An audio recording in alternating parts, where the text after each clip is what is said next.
어쩌면 그 공간이라고 하는 것은 단순한 집이 아니잖아요. 그 공간이라고 하는 것은 함께 먹고 함께 즐거워하고 함께 있었던 그 공간의 추억들이 다 불타버린 거예요. 그런 가운데 그들을 도와서 우리가 물건 하나라도 더 건지고 추억의 물건들을 하나라도 더 건져낼 수 있도록, 우리가 볼 때는 별거 아니죠. 그런데 타다 남은 우리가 그 재 속에서 그들의 추억을 건지고자 하는 그 마음 속에서 함께하는 것, 동참하는 것, 이게 위로라고 여겼어요. 지금도 그렇지 않아요? 우리가 화재뿐만 아니라 어떤 재난을 당하고 어려움에 있을 때 도저히 그걸 옮길 수 있는 힘이 없는데 그걸 같이 옮겨주고 그 속에서 뭔가를 건져주고 하는 거죠. 이걸 위로라고 해요. 오늘 하나 주신 말씀 함께 같이 보겠습니다. 오늘 이사야의 말씀, 이사야 40장 1절에서 2절까지 말씀. 성경으로 보실 분들은, 구약 성경으로 보실 분들은 제가 가진 성경, 구약 성경 1014쪽, 1014쪽입니다. 제가 봉독해 올립니다. 40장 1절에서 2절까지 말씀. 너희 하나님이 이르시되 너희는 위로하라. 내 백성을 위로하라. 너희는 예루살렘의 마음에 닿도록 말하며 그것에게 외치라. 그 노역의 때가 끝났고 그 죄악이 사함을 받았느니라. 그의 모든 죄로 말미암아 여호와의 손에서 벌을 배나 받았느니라 할지니라 하시니라. 아멘. 오늘 이사야의 말씀인데요. 이사야는 전체가 66장으로 되어 있어요. 66장. 구약이 우리가 39권, 신약 27권으로 되어 있습니다. 그래서 신구약 전체가 66권으로 되어 있죠. 이사야도 그래요. 이사야가 39권까지, 1장에서 39장까지가 파트 1으로 되어 있고요. 40장부터 마지막 66장까지가 파트 2로 되어 있어요. 그래서 이제 파트 2로 넘어가는 첫 번째가 이 40장입니다. 40장의 1절과 2절은 단순하게 1절, 2절이 아니라 40장부터 66장까지 전체를 이 두 절로 압축해요. 그러면 이사야의 첫 번째는 하나님의 심판하심의 내용이 많아요. 그런데 이제 제2권에 해당되는 이 파트 2가 해당되는 40장부터 66장까지는 이제 하나님이 무슨 말씀을 하시려고 하느냐. 그것은 위로의 말씀이에요. 위로하라. 하나님은 우리 가운데 위로하시기를 기뻐하세요. 우리가 생각할 때는 구약의 하나님이 무서운 하나님, 진노의 하나님, 하나님이 심판하신 하나님, 우리를 벌하시고 우리를 때리시는 하나님, 우리를 파괴하시고 때때로 우리를 버리시는 하나님으로 우리가 오해하지만 이사야의 말씀에 보면 하나님의 원래 본심은 어디에 있느냐? 위로의 하나님이다. 그래서 하나님은 우리를 위로하시기를 기뻐해요.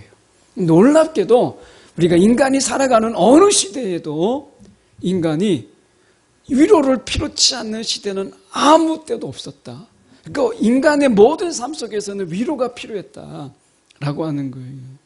오늘 우리의 이 시대에도 위로가 필요해요. 하나님의 위로가 필요해요. 그래서 위로하라 이렇게 말씀해요. 근데 더 놀라운 것은 무엇이냐면 너희 하나님이 이르실 때 너희는 이렇게 돼 있어요. 이사야에게 말씀하시는 게 아니에요. 이사야 너가 가서 위로해라 라고 하면 너희라고 말하면 안 되잖아요. 그러니까 이사야가 위로자가 아니에요. 그러면 또 다른 우리가 해석을 할 때 이것은 천상에 있는 천사들에게 하는 말씀이다 이렇게 말하기도 합니다. 그래서 천사들이요 너희가 가서 나의 백성들에게 가서 위로해라 이렇게 말씀하시는 것처럼 보이기도 하죠. 그런데 하나님께서 천상에서 천사들에게 하는 말씀을 성경에 기록해서 천사들을 너가 가서 이렇게 해라. 천사 가브리엘이나 이렇게 어떤 하나님께서 직접적인 어떤 지시의 내용을 기록해야 될 내용은 하나님이 기록하셨지만 여기에서 너희는 위로하라 라고 얘기했을 때 너희는 누구냐 라고 너희는 누구냐 라고 얘기했을 때 가장 합리적인 타당한 해석은 말씀을 듣는 우리들이에요. 이 말씀을 듣는 누구든지 너희는 가서 위로하라. 내 백성을 위로하라. 이렇게 해석하는 것이 가장 타당한 해석이라고 봐요. 그렇다면 먼저 이 말씀을 듣는 우리가 듣지 못한 누구에게나 가서 위로하라. 우리는 위로의 사명을 우리 가운데 주셨다라고 말씀하는 거예요. 위로하는 자가 되라 라고 하는 거예요. 그만큼 이 세상은 하나님의 위로가 필요한 거예요. 저도 그렇고 여러분도 그렇고 우리가 굉장히 강한 것 같고 힘 있는 것 같고 아무런 걱정이 없는 것처럼 살아가는 사람들도 위로가 필요하다라고 하는 거예요. 여러분도 마찬가지한 이 시대의 청년으로 살아간다라고 하는 건 참 고달픈 거예요. 그런 가운데 우리는 위로가 필요해요. 여러분, 나는 위로가 필요 없어요 라고 말할 수 있는 사람이 과연 우리가 몇 명이나 될까요? 모양은 다르지만 우리 가운데에서는 다 위로가 절실한 자들이다. 위로가 절실한 자다. 그래서 우리가 하나님께서 우리를 위로하시기를 기뻐하지만 또한 하나님께서는 저와 여러분을 통해서 서로 위로하는 자가 되기를 바라보시는 것, 이것 또한 하나님께서 기뻐하신다라고 하는 것입니다. 여러분, 웬만한 위로, 이게 아니라 정말 마음에 와닿는 위로.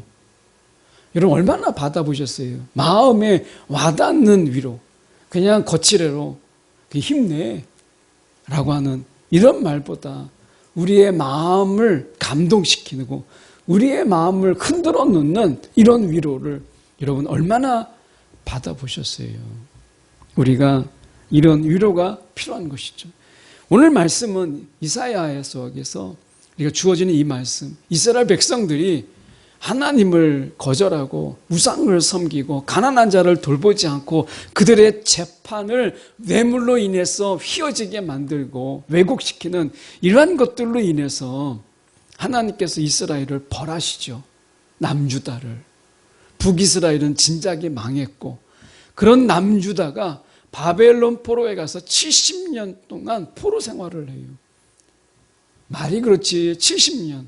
우리가 35년 좀 넘는 일제의 치하 속에서도 지금도 그 잔재가 그리고 그 고통이 지금도 그때의 고통을 끌어안고 살아가는 연세 많으신 분들도 계시잖아요. 오늘 70년이에요. 그거의 2배예요. 우리가 일제에 경험했던 것보다 딱 2배. 그런 가운데 그들은 어떤 생각을 가졌을 거예요? 하나님이 우리를 버리셨구나. 하나님이 우리를 버리셨구나. 이런 생각 들지 않겠어요? 버림받음. 이 버림받음의 고통이 얼마나 커요. 내가 세상에서 사랑을 받고 살아가는 것도 세상이 쉽지가 않은데 버림받아요. 이 버림받음의 고통은 정말 큰 거예요. 그런 가운데 하나님께서 너희가 버림받은 게 아니야. 그들을 위로하라는 거예요. 버림받았다고 생각하는 자들. 나는 사랑이 끊어진 자야. 나는 사랑받지 못하는 자야. 라고 생각하는 자들에게 가서 누구든지 내 말을 듣거든 그들에게 가서 위로하라. 내 백성을 위로하라. 라고 하는 이 말씀으로 되어 있어요. 그러면 이 위로라는 이 말이 고대 사회 속에서는 어떻게 위로라는 말을 사용했을까? 한 2가지로 저희가 볼 수 있어요. 우리가 생각할 때 위로라는 말을 들을 때 우리가 어떤 선입견을 가지고 들어가잖아요. 고대 사회 속에서 이 위로라는 말은 어떤 의미가 있을까? 크게 2가지로 볼 수 있어요. 하나는 다른 사람의 슬픔에 동참하는 거예요. 이걸 위로라고 생각했어요. 왜 우느냐? 울음 그쳐라. 다 잊어버려. 별거 아니야. 이런 게 아니라 그냥 가서 같이 울어주는 거예요. 울음에 동참하는 걸 위로라고 생각했어요. 그래서 예수님께서도 그들에게 갔을 때, 나사로가 죽었을 때 마르다와 마리아에게 가서 같이 가서 사람들이 막 우니까 그것을 불쌍히 여기셔서, 미쁘게 여기셔서 같이 우셨어요. 예수님께서도 우셨어요. 이게 위로예요. 여러분, 우리가 우는 자들에게 그냥 손을 꼭 잡아주고 그냥 같이 울어주는 거예요. 왜 우느냐, 무슨 일이 있었느냐 막 따지고 꼬치꼬치 묻지 않아요. 그냥 같이 울어주는 거예요. 그냥 눈물이 다 마를 때까지 같이 울어주는 건, 울다 보면 나중에 일어설 힘을 얻지요. 소망을 우리가 갖게 되죠. 이걸 위로라고 하는 거예요. 그가 다시 울음을 털고 일어설 수 있을 때까지 같이 울어주는 것, 이거를 고대 사회 속에서 특히 히브리인들이 생각하는 위로의 첫 번째였어요. 여러분, 누군가에게 위로한다고, 알량하게 위로한다고, 야, 울음 그쳐, 울음을 닦아주고 막 오락실에 가고 막 재밌는 거 막 하고 그들이 슬픔을 잊어버리도록 만드는 거, 울음을 그치게 만드는 게 진정한 위로가 아니라 고대 사회 속에서 같이 울어주는 게 이게 위로였다. 이게 지금도 그렇지 않아요? 누군가가 막 울고 싶은데 울음 그쳐 뚝, 이게 아니라 같이 울어주는 것, 이게 진정한 위로. 아마 그 속에서 우리는 위로를 받을 거예요. 여러분, 같이 우는 자가 되십시오. 우는 자들과 함께 울라 말씀하시잖아요. 두 번째 생각해 볼 수 있는 것은 슬퍼하는 자를 도와서 그 애통함이 끝나게 하는 것. 슬퍼하는 자를 돕는 거예요. 같이 울어주는 걸 넘어서 이제 도와주는 거예요. 그 애통의 끝이 이제 임하는 가운데 그들이 이제 기쁨으로 바꿀 수 있도록, 그래서 그들이 하는 일을 도와주는 거예요. 우리가 이번에 큰 대형 화재가 있었어요. 정말 면적을 운동 그 축구장에 몇 배, 막 몇 개가 없어졌다. 우리가 상상할 수 없는 엄청난 불이 밤새 탄 게 거의 일주일 동안 탔잖아요. 얼마나 면적이 넓으겠어요. 집을 잃어버리고, 그리고 앨범을 다 잊어버리고, 가족 사진을 다 잊어버리고, 어쩌면 가족의 추억이라는 것을 다 잊어버린 거예요. 어쩌면 그 공간이라고 하는 것은 단순한 집이 아니잖아요. 그 공간이라고 하는 것은 함께 먹고 함께 즐거워하고 함께 있었던 그 공간의 추억들이 다 불타버린 거예요. 그런 가운데 그들을 도와서 우리가 물건 하나라도 더 건지고 추억의 물건들을 하나라도 더 건져낼 수 있도록, 우리가 볼 때는 별거 아니죠. 그런데 타다 남은 우리가 그 재 속에서 그들의 추억을 건지고자 하는 그 마음 속에서 함께하는 것, 동참하는 것, 이게 위로라고 여겼어요. 지금도 그렇지 않아요? 우리가 화재뿐만 아니라 어떤 재난을 당하고 어려움에 있을 때 도저히 그걸 옮길 수 있는 힘이 없는데 그걸 같이 옮겨주고 그 속에서 뭔가를 건져주고 하는 거죠. 이걸 위로라고 해요. 함께 하는 것. 그래서 예수님께서는 이 땅에 우리 가운데 임마누엘 오셨어요. 함께 하시기 위해서. 낙심 가운데, 절망 가운데, 애통 가운데 있는 우리 가운데 친히 오셔서 우리와 함께하는 자로 오신 거예요. 여러분, 함께 우는 자가 되십시오. 그리고 돕는 자가 되세요. 그게 위로예요. 오늘 우리가 어려움에 빠진 사람들, 괴로움에 있는 사람들, 그들이 일어서지 못할 때 부추겨 줄 수 있는 것, 이게 위로예요. 그런 위로자가 되라. 그래서 하나님의 관심은 위로에 있었어요. 자, 위로에 이런 어떤 위로가 무엇이냐라는 걸 살펴봤다면, 그러면 어떻게 우리가 위로하는 가운데서 오늘 위로의 요소들이 무엇인가 한번 더 살펴보려고 해요. 이 포로 상태에 놓여 있을 때 하나님의 위로는 무엇이었냐면 우리가 자신들이 버림을 받았다라는 이 절망과 두려움, 이게 그들에게 있어서는 위로가 필요했던 이유였죠. 아, 내가 버림받지 않았다 라고 하는 거. 여러분, 우리는 이 시대에 고독을 경험하고 외로움과 여러분 혼자다라는 느낌을 많이 갖잖아요. 여러분 살면서 어떠세요? 야, 결국 인생 너무 외롭다. 여러분 외로움을 가지세요. 아, 내가 살면서 정말 외롭다. 또는 절망. 내가 삶 속에서 이 두려움, 앞이 보이지 않는 이 두려움 속에서 우리는 위로가 필요해요. 단순하게 어떤 슬픔뿐만 아니라 절망과 두려움 속에서 우리는 위로가 필요한 자들이에요. 여러분, 우리는 이 청년의 시대에 앞이 잘 보이지 않잖아요. 우리가 위로가 필요한 거예요. 아, 두려워하는 가운데서 우리가 같이 힘을 내보자 라고 말할 수 있는 것. 오늘 주님이 우리의 인도자가 되어주셨다라고 하는 것을 선포하는 것.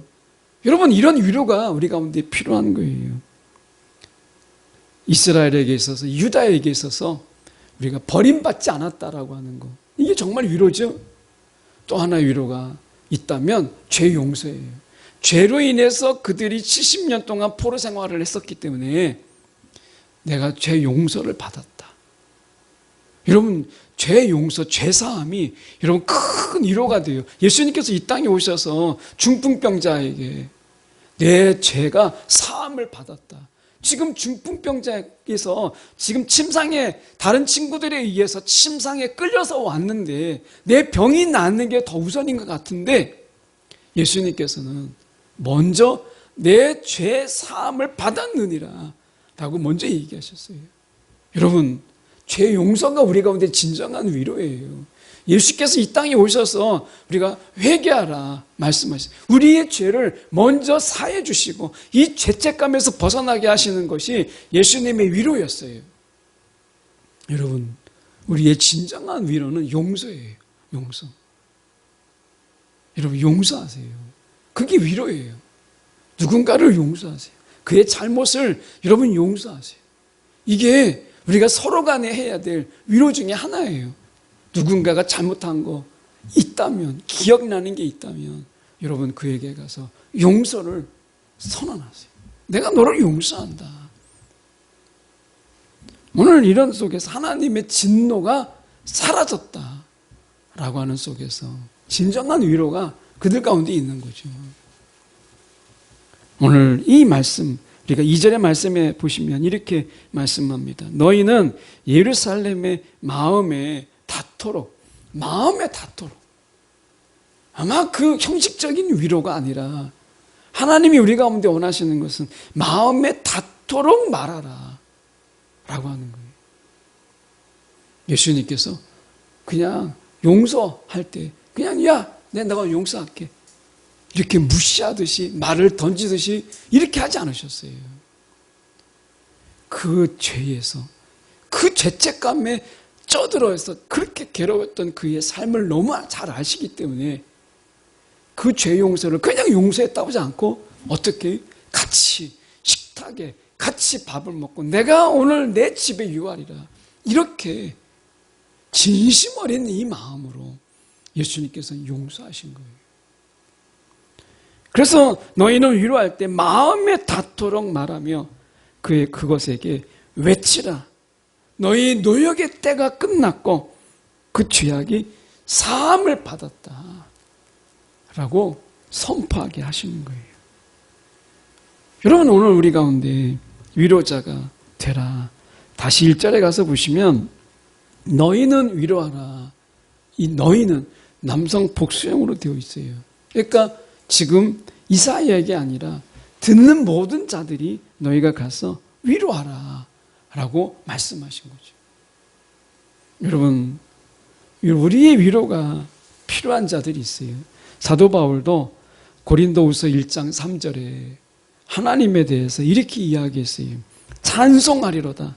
그는 우리 주 예수 그리스도의 하나님이시요 자비의 아버지시요 모든 위로의 하나님이시라. 하나님을 이야기할 때 사도 바울은 그 하나님을 어떻게 이해했느냐? 모든 위로의 하나님이시다. 이렇게 그가 고백했어요. 하나님은 위로의 하나님이세요. 그가 위로치 못할 것이 없다라는 거예요. 좌절과 절망 다 그 위로의 내용이 다 달라도 하나님은 모든 위로의 하나님이시다라고 말씀하세요. 오늘 그 하나님께서 우리 가운데 위로자가 되라라고 말씀하셨어요. 먼저 하나님의 위로를 받는 자가 되십시오. 그리고 그 위로를 흘려보내는 자가 되세요. 아마 우리가 만나는 많은 사람들이 우리의 위로를 필요로 할 거예요. 멀쩡해 보이는 사람도 여러분 그냥 다가가서 힘들지? 이 말 한번 해보세요. 그러면 눈물이 주르륵 떨어져요. 우리가 그만큼 위로에 갈급한 자예요. 여러분이 가장 가까운 사람부터 여러분 위로해 보세요. 오늘 하나님께서 위로자가 되라 말씀하세요. 여러분이 만나는 이번 주 중에 여러분이 어떤 약속이 있고 어떤 만남이 있는지 모르겠지만 여러분 만나는 자들에게 힘들지 어렵지 힘내. 그냥 손만 잡아줘도 돼요. 아, 너 알아. 또 힘들지. 이런 말 안 해도 그냥 손만 잡아주고 어깨만 두들겨도 여러분 힘이 나는 그렇게 은혜에 우리가 위로의 바닥을 치고 있다는 거예요. 하나님께서는 우리 가운데 진정한 위로자세요. 기도 가운데 하나님이 등을 이렇게 투담투담 할 때가 있어요. 하나님께 그냥 쓰담쓰담하고 하나님이 우리가 토닥토닥 하실 때가 있어요. 그러면 그 하나님의 그 말씀 없는 가운데 토닥거림이 얼마나 위로가 되는지. 하나님은 정말 위로의 하나님이시구나 라고 하는 것. 예수님께서 이 땅에 오신 것 한마디로 이야기하면 우리를 위로하시기 위해서 오셨어요. 그 죄책감, 그 버림받음, 그 외로움, 쓸쓸함 이 모든 것에서 함께 하시고 함께 아파하시고 함께 우시는 진정한 위로를 우리 가운데 전하기 위해서 오신 것이죠. 오늘 그분이 우리 가운데 이야기해요. 위로자가 되라 라고 말씀하시는 거예요. 여러분 우리가 누가 위로해 주기를 기다리지 말고 우리가 하나님의 위로를 이라고 누리고 우리가 먼저 가서 우리가 세상 우리가 만나는 자들에게 위로함을 전할 수 있는 저와 여러분이 되길 원해요. 그래서 정말 오늘 제목처럼 우리가 필요로 하는 위로가 무엇이냐? 여러분 어떤 위로가 필요하세요? 손을 잡아주는 위로, 그냥 어깨를 두들겨주는 위로, 때로는 같이 울어주는 위로. 우리가 필요한 위로가 하나님이 모든 이 피로를 하나님이 우리 가운데 그 하나님의 위로자 되신 하나님께서 우리를 이루지 못할 것이 없다라고 말씀하세요. 우리가 필요한 그 위로가 무엇이든지 간에 사도 바울처럼 하나님께서는 모든 위로의 하나님이시다라고 말씀하세요.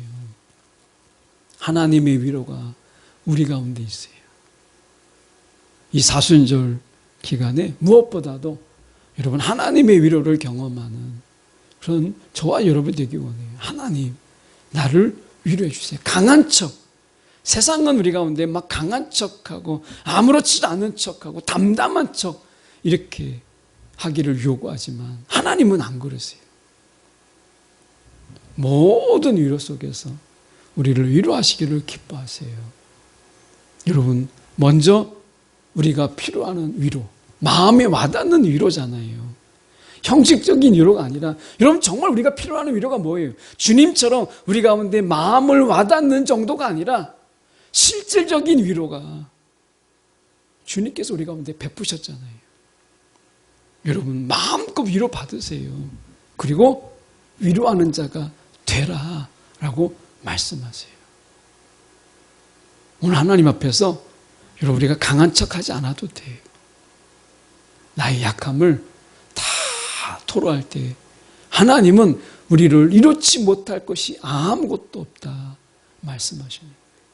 이번 한 주 동안 주님의 위로가 가득한 저와 여러분 되기를 간절히 소망합니다.